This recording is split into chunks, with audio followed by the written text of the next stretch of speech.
Kitab 1 Samuel. Datanglah orang Zif kepada Saul di Gibea serta berkata, Daud menyembunyikan diri di bukit Hakila di padang belantara. Lalu berkemaslah Saul dan turun ke padang gurun Zif dengan 3.000 orang yang terpilih dari orang Israel untuk mencari Daud di padang gurun Zif.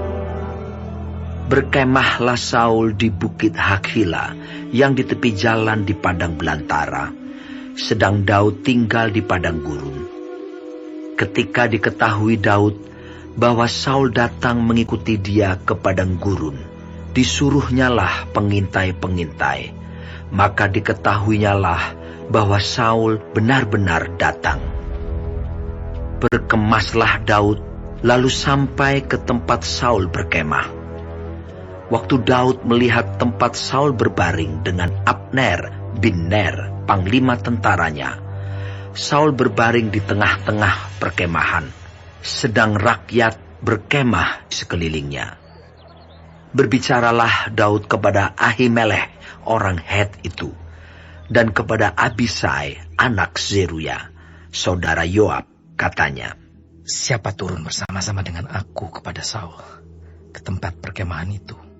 Jawab Abisai, Aku turun bersama-sama dengan engkau. Datanglah Daud dengan Abisai kepada rakyat itu pada waktu malam, dan tampaklah di sana Saul berbaring tidur di tengah-tengah perkemahan, dengan tombaknya terpancung di tanah pada sebelah kepalanya, sedang Abner dan rakyat itu berbaring sekelilingnya. Lalu berkatalah Abisai kepada Daud, Pada hari ini Allah telah menyerahkan musuhmu ke dalam tanganmu. Oleh sebab itu izinkanlah kiranya aku menancapkan dia ke tanah dengan tombak ini, dengan satu tikaman saja. Tidak usah dia kutancapkan 2 kali. Tetapi kata Daud kepada Abisai, Jangan musnahkan dia. Sebab siapakah yang dapat menjamah orang yang diurapi Tuhan dan bebas dari hukuman? Lagi kata Daud, Demi Tuhan yang hidup, niscaya Tuhan akan membunuh dia. Entah karena sampai ajalnya dan ia mati, entah karena ia pergi berperang dan hilang lenyap di sana. Kiranya Tuhan menjauhkan daripadaku untuk menjamah orang yang diurapi Tuhan. Ambillah sekarang tombak yang ada di sebelah kepalanya dan kendi itu, dan marilah kita pergi. Kemudian Daud mengambil tombak dan kendi itu dari sebelah kepala Saul. Lalu mereka pergi. Tidak ada yang melihatnya, tidak ada yang mengetahuinya, tidak ada yang terbangun, sebab sekaliannya tidur, karena Tuhan membuat mereka tidur nyenyak. Setelah Daud sampai ke seberang, berdirilah ia jauh-jauh di puncak gunung, sehingga ada jarak yang besar antara mereka. Dan berserulah Daud kepada tentara itu, dan kepada Abner bin Ner, katanya, Tidakkah engkau menjawab, Abner? Maka jawab Abner, katanya, Siapakah engkau ini yang berseru-seru kepada raja? Kemudian berkatalah Daud kepada Abner, Apakah engkau ini bukan laki-laki? Siapakah yang seperti engkau di antara orang Israel? Mengapa engkau tidak mengawal tuanmu raja?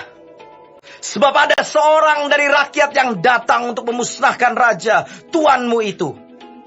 Tidak baik hal yang kau perbuat itu. Demi Tuhan yang hidup, kamu ini harus mati. Karena kamu tidak mengawal tuanmu, orang yang diurapi Tuhan itu. Sekarang, lihatlah, di mana tombak raja dan kendi yang ada di sebelah kepalanya. Saul mengenal suara Daud. Lalu ia berkata, Suara muka itu, anakku Daud. Jawab Daud, Suaraku, tuanku raja. Lalu berkatalah ia, Mengapa pula tuanku mengejar hambanya ini? Apa yang telah kuperbuat? Apakah kejahatan yang melekat pada tanganku? Oleh sebab itu, Kiranya tuanku raja mendengarkan perkataan hambanya ini.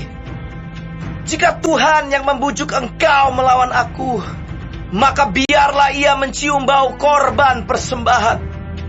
Tetapi jika itu anak-anak manusia, terkutuklah mereka di hadapan Tuhan.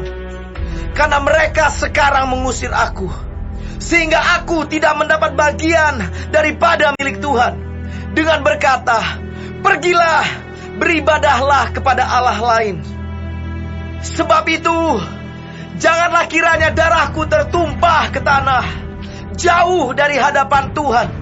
Sebab Raja Israel keluar untuk mencabut nyawaku, seperti orang memburu seekor ayam hutan di gunung-gunung. Lalu berkatalah Saul, Aku telah berbuat dosa. Pulanglah anakku Daud, sebab aku tidak akan berbuat jahat lagi kepadamu, karena nyawaku pada hari ini berharga di matamu.